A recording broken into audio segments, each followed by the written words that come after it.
آج کی اس نشست میں آپ سنیں گے صلح حدیبیہ میں بیعت رضوان کا واقعہ۔ بسم اللہ الرحمن الرحیم، اللہم صلی علی محمد وعلی آل محمد وعطرتہ بعدد کل معلوم لک۔ السلام علیکم ناظرین، سیرت النبی صلی اللہ علیہ وآلہ وسلم کی نشست نمبر 78 میں خوش آمدید۔ پچھلی نشست میں آپ نے سنا کہ کس طرح سے بدیل نے جا کر مکہ کے لوگوں کو پیغام پہنچایا کہ رسول اللہ صلی اللہ علیہ وسلم یہاں پر صرف اور صرف عمرہ کے غرض سے آ رہے ہیں، مگر انہوں نے اس پر کوئی کان نہ دھرا۔ اس کے بعد حلیس بن علقمہ نامی بنو کنانہ کے ایک آدمی نے کہا، مجھے ان کے پاس جانے دو۔ لوگوں نے کہا جاؤ۔ جب وہ نمودار ہوا تو نبی صلی اللہ علیہ وسلم نے صحابہ کرام سے فرمایا، یہ فلاں شخص ہے، یہ ایسی قوم سے تعلق رکھتا ہے جو ہدی کے جانوروں کا بہت احترام کرتی ہے۔ آپ ہماری پچھلی نشست میں ہدی کے جانور کے متعلق سن چکے ہیں، لہٰذا جانوروں کو کھڑا کر دو۔ صحابہ نے جانوروں کو کھڑا کر دیا اور خود بھی لبیک پکارتے ہوئے اس کا استقبال کیا۔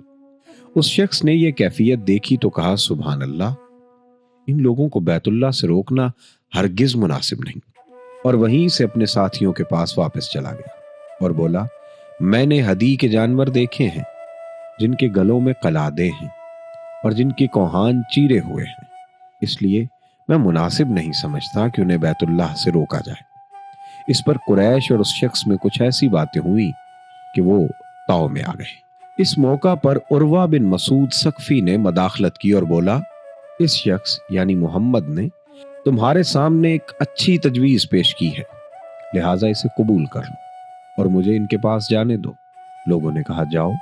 چنانچہ وہ آپ کے پاس حاضر ہوا اور گفتگو شروع کی۔ نبی صلی اللہ علیہ وسلم نے اس سے بھی وہی بات کہی جو بدیل سے کہی تھی۔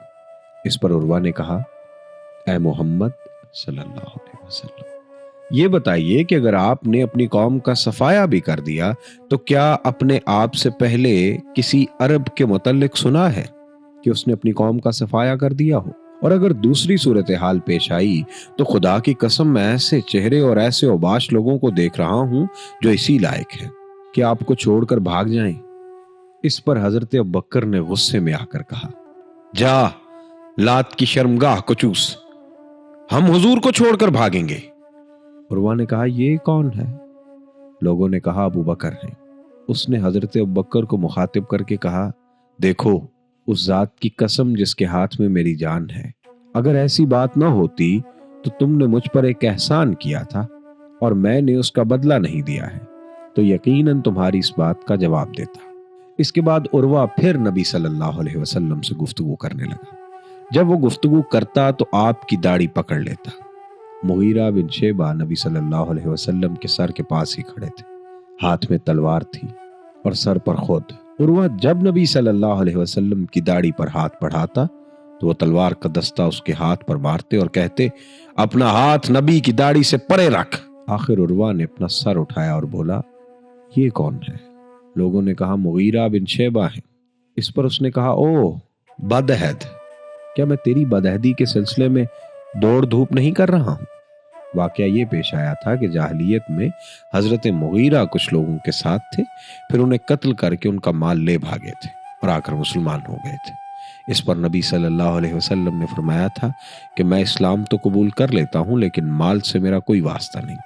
اس معاملے میں عروہ کے دوڑ دھوپ کی وجہ یہ تھی کہ حضرت مغیرہ اس کے بھتیجے تھے۔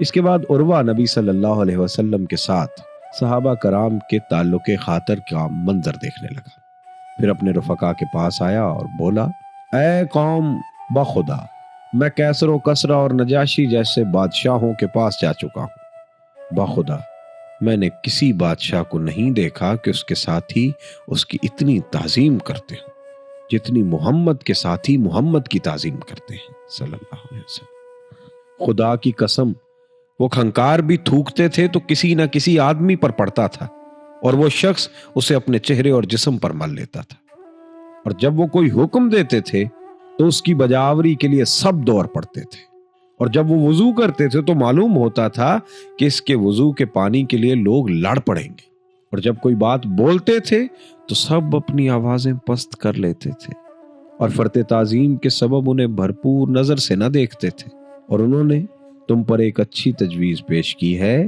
لہٰذا اسے قبول کر لو۔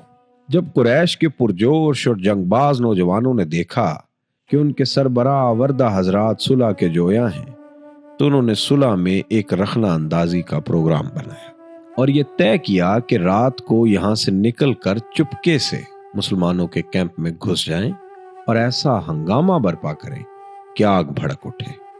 پھر انہوں نے اس منصوبے پر عمل کے لیے کوشش بھی کی۔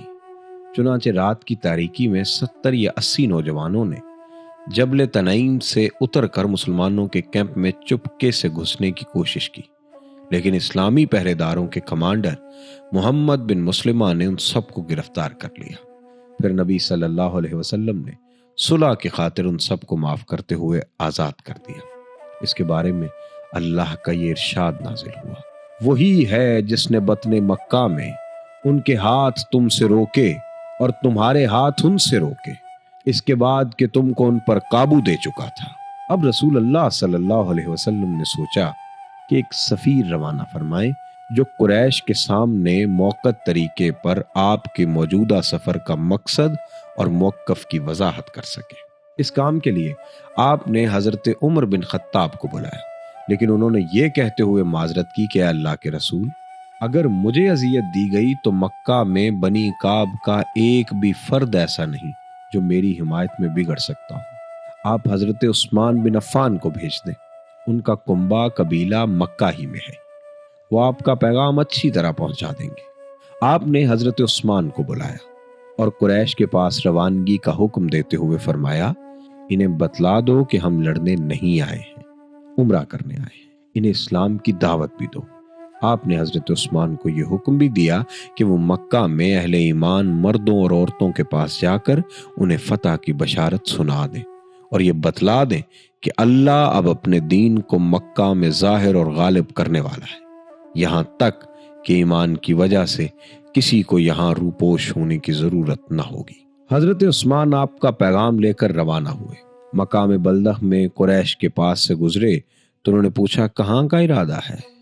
فرمایا، مجھے رسول اللہ نے یہ اور یہ پیغام دے کر بھیجا ہے۔ قریش نے کہا، ہم نے آپ کی بات سن لی، آپ اپنے کام پر جائیے۔ ادھر سعید بن عاص نے اٹھ کر حضرت عثمان کو مرحبا کہا اور اپنے گھوڑے پر زین کس کر آپ کو سوار کیا اور ساتھ بٹھا کر اپنی پناہ میں مکہ لے گیا۔ وہاں جا کر حضرت عثمان نے سربراہان قریش کو رسول اللہ کا پیغام سنایا۔ اس سے فارغ ہو چکے تو قریش نے پیشکش کی کہ آپ بیت اللہ کا طواف کر لیں، مگر آپ نے یہ پیشکش مسترد کر دی اور یہ گوارا نہ کیا کہ رسول اللہ کے طواف کرنے سے پہلے خود طواف کر لیں۔ حضرت عثمان اپنی سفارت کی مہم پوری کر چکے تھے، لیکن قریش نے انہیں اپنے پاس روک لیا۔